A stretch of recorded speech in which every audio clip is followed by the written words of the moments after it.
Speaking of coaching, 7 openings across the NFL this offseason, and 6 of them are now filled. So that leaves the Saints as the only team looking for their next head coach. Let's get Adam Schefter back in here. Shefty, what do we know about the plan in New Orleans? Laura, when the process first started out, I think most people across the league viewed Aaron Glenn and Mike McCarthy as 2 logical candidates in New Orleans. Well, Aaron Glenn has wound up in New York as the head coach of the New York Jets. Mike McCarthy still out there, and he is expected to interview later this week in New Orleans with the Saints regarding their head coaching job. They're also expected to speak to Kellen Moore, the Eagles offensive coordinator, this upcoming week. And they just met this past weekend with Anthony Weaver and Mike Kafka, the defensive and offensive coordinators for the Ravens or the Dolphins and the New York Giants.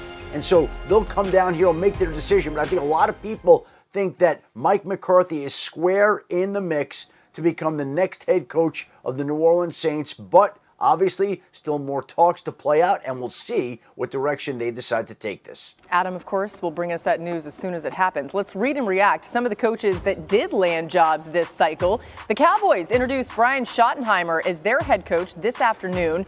He was joined by owner Jerry Jones. Take a listen. The starting point for me would be things that our players do well. You're always going to start with that. If your system's not flexible enough to do what your players do well, then you're probably in the wrong business. But I'm a big believer in cut splits. I'm a big believer in shifts and motions to distort things. We're going to do a great job of marrying our runs and our passes and make those look the same. I'm proud to say that 2 different times in my career as a coordinator, we led the league in rushing. If you don't think I can't operate out of my comfort zone, you're so wrong. It's unbelievable. This is as big a risk as you could take. As big a risk as you could take. No head coaching experience. I think this might make something special. So I'm all behind what we're, to say the very least, Clarence, for your benefit, I'm all in here. Schottenheimer during that was like, wait, what is happening? Okay.